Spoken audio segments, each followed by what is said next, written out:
Hi and welcome to Terry Talks Movies. This time around we're talking about clones.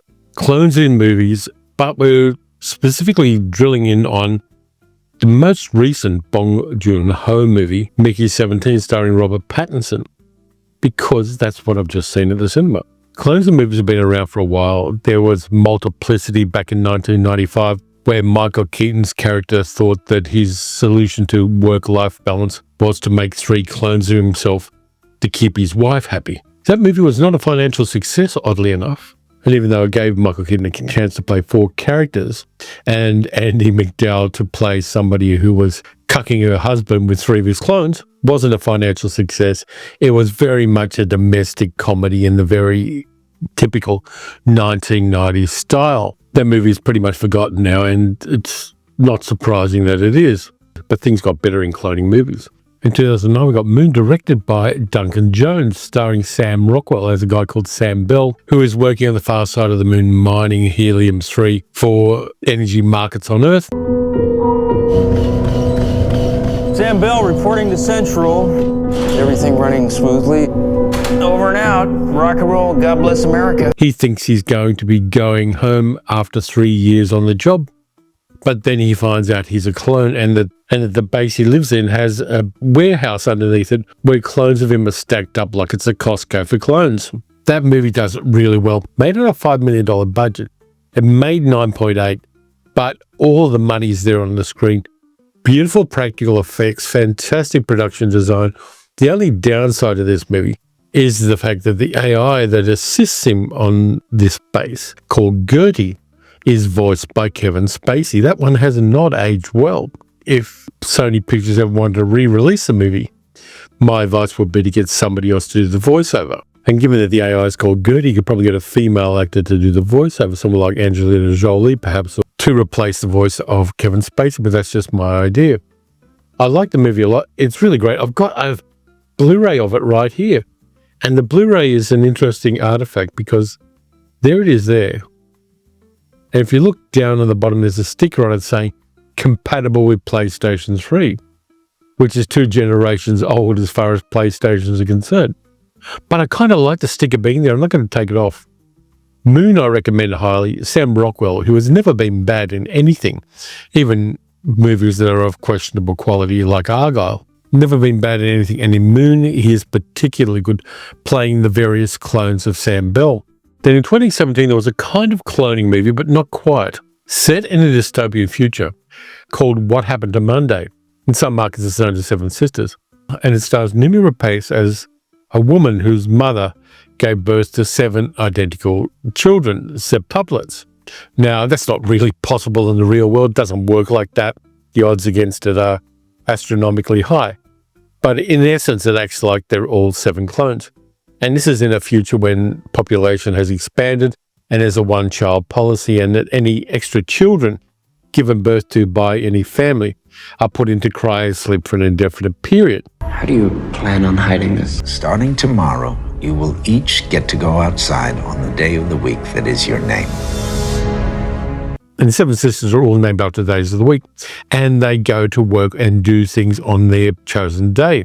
But then one Monday, after getting a promotion at work, Monday doesn't come home. And the sisters, who all live in the apartment and who all have individual personalities but subsume that to the public expectation of there being one person, have to investigate the disappearance. Really underrated little film, directed by Tommy Wirkola. I like that one. He's a Norwegian director. I really like the one. I think it's a nice, small film, which in essence is about cloning, is about 7 people with the same public identity. And it's illegal for them to have that identity. Really interesting film. You should check it out. That then takes us to Bong Joon-ho's first movie in 5 or 6 years, since Parasite came out and blew everybody away and won all the awards in the world. Mickey 17 is based on a novel called Mickey 7 by a guy called Edward Ashton. This is Bong Joon-ho still covering a lot of the themes that he covers in his movies, but doing it from a science fictional viewpoint and from very much a lighter tone. Hi, Mickey. Are you experiencing any vertigo? I guess I am feeling a little dizzy. Oh, wow! Did you see that? Even on my 17th go-around, I hate dying. In this movie, Robert Pattinson plays a guy called Mickey Barnes. Mickey is in financial trouble along with his friend Timo, played by Stephen Yeun, because they've started a business selling macaroons. And the business has failed and they owe a lot of money to a very dangerous loan shark. They're not able to pay this guy back. And this guy has a penchant for cutting people up with chainsaws if he can't get the money back from them when he loans it to them. Again, capitalism. That's the first level of capitalism we encounter in this movie. Mickey and Timo sign up to be a crew on a spaceship traveling to an alien planet called Niflheim.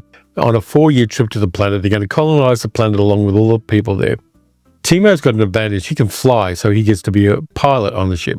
Mickey doesn't have that skill, so Mickey gets to be an expendable. He signs up for it because he's got to get out. He doesn't want to get chainsawed to death. And so he gets onto the ship as an expendable.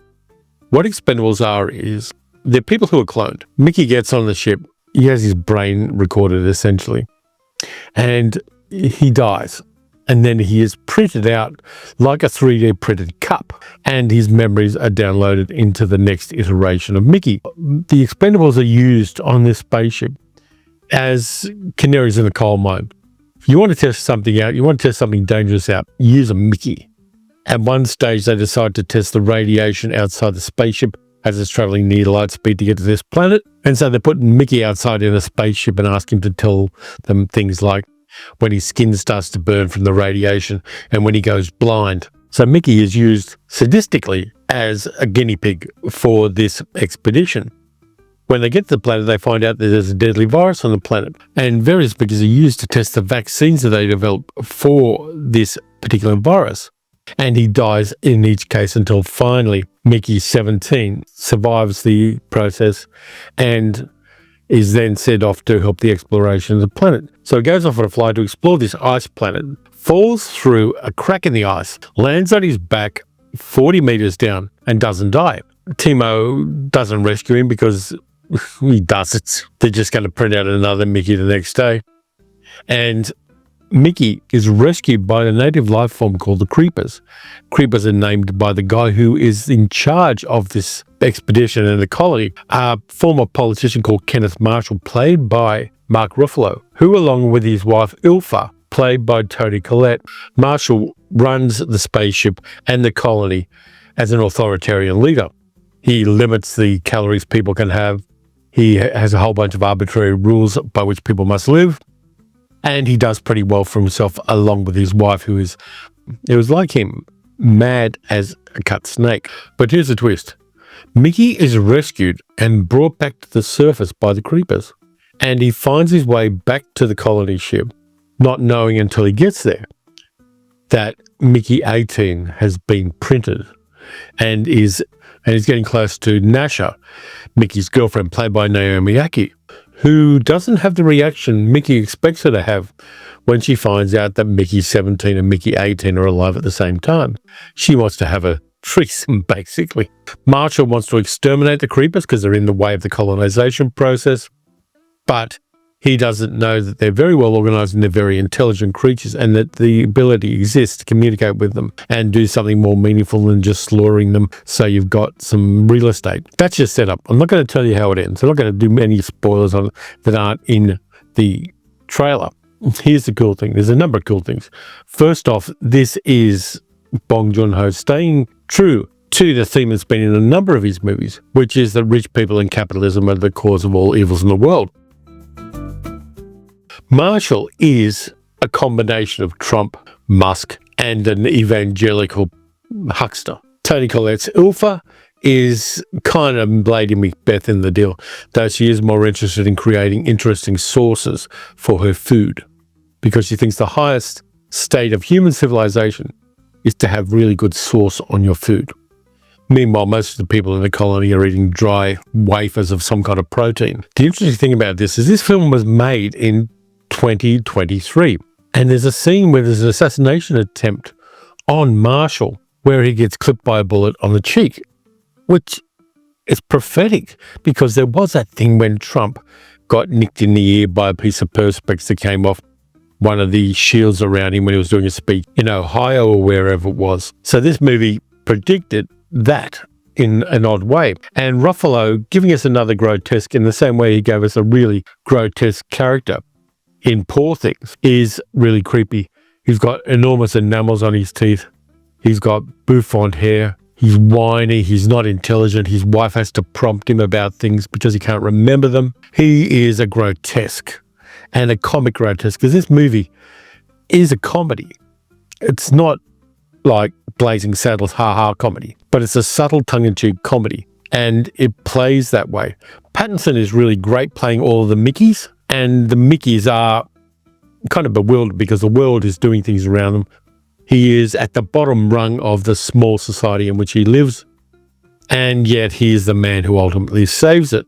Very much a science fiction theme from any number of science fiction texts, but this one works. And Pattinson for years has been an incredibly underrated actor. People only remember him from the Twilight movies and from a brief stint in the Harry Potter films, but this guy knows his stuff. No character I've seen him play, apart from the different Mickeys, has been the same as any other. I think he's an underrated actor, and in this, he is very, very good. Naomi Ackie as Nasha, his girlfriend, is a lot of fun. She doesn't act predictably well. Stephen Yeun as Timo is a slimy bastard in the style of Steve Buscemi, say, in Escape from LA. And Ruffalo and Colette play off each other wonderfully as Marshall and Ilfa. I'm sure there are a lot of people who support Trump, though there are increasing numbers of those, who are going to be pissed off with this movie because of Ruffalo's characterization of the character, and also a whole bunch of muskies. The supporting cast is pretty good as well. You've got Daniel Henschel playing Marshall's personal assistant. He's a slimy bastard as well. And you get a really interesting world created in this movie. The production design is fantastic. They have a thing where there's a flashback to explain why there's such a taboo against printing out clones of people. Because one of the people who originally created it on Earth was a serial killer who created 2 clones of himself so that he would have an alibi when he went off and killed unhoused people. So we see a little bit of that as well. So there's a nice flashback there. The movie starts with Mickey being in that crevice, wondering when he's going to die and how he's going to die, because it's pretty bloody cold on the planet.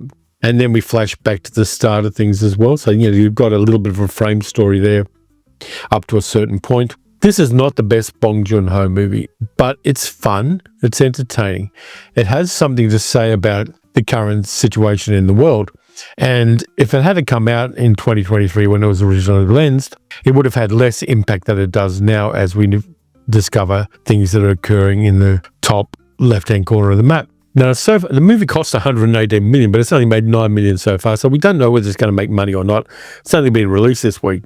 I don't know that it matters that much from the long-term point of view. Yes, it matters to people who have shares in Warner Brothers, but it doesn't really matter to us as an audience, because I think movies like this that have been made in this very unusual time in human history are going to be seen differently 20, 30 years from now.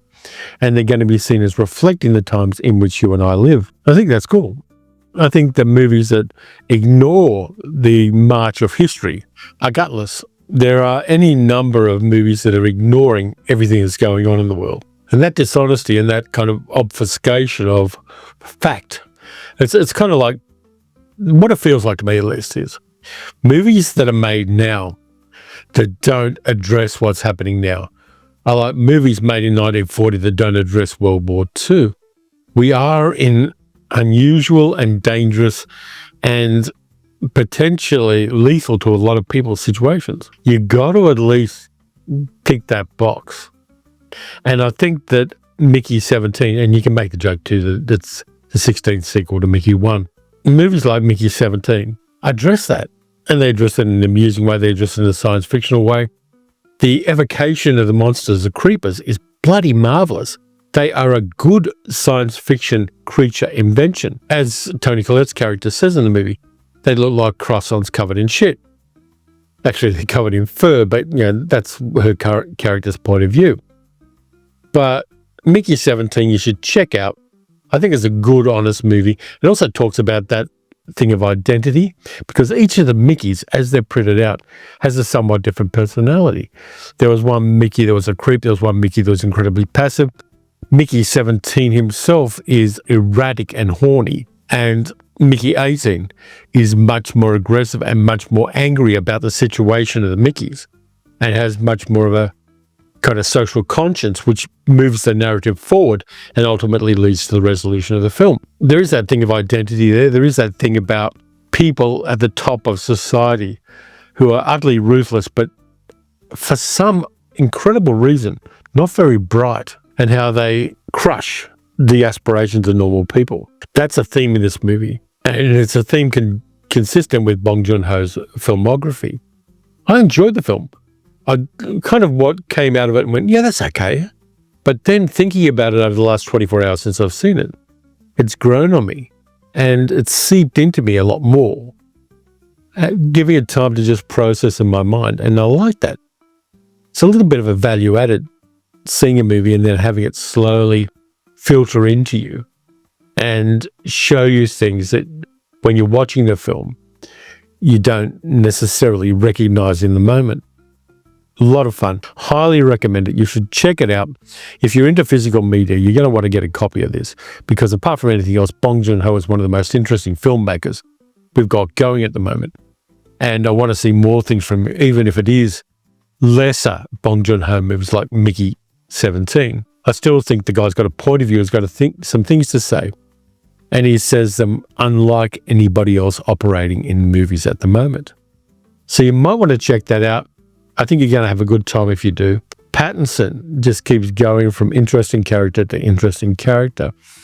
And Toni Collette and Mark Ruffalo playing the two grotesque evil people are a joy to watch. They are strange and weird, and it is so easy to hate their characters. So that's what I got for you this time around. Clone movies leading up to and including Mickey 17. To be honest, I wouldn't want to be cloned because we've got grocery bills and they're going to increase if I clone myself, and my coffee supplies will be used up twice as fast. It'll be a bloody domestic nightmare for me to be cloned. But on the other hand, I would probably get my videos edited a lot sooner if I had a clone or at least an editorial assistant. Let me know what you would use a clone for if you were cloned at all. Because, I could send him out to work, I suppose, though at my age, I am in retirement age, so I'm not sure I could get a full-time job even as a clone. But on the other hand, looking at the evil side of things, maybe a stage of the future where I need some organs, and clones are good for that. So anyway, that's it for this time around. Thank you very much for watching. If you enjoyed the video, please like, subscribe, hit the notification bell, leave that comment and tell me what you would use a clone for. You can also support the channel by donating through YouTube or by becoming a channel member or a patron at patreon.com/TerryTalksMovies.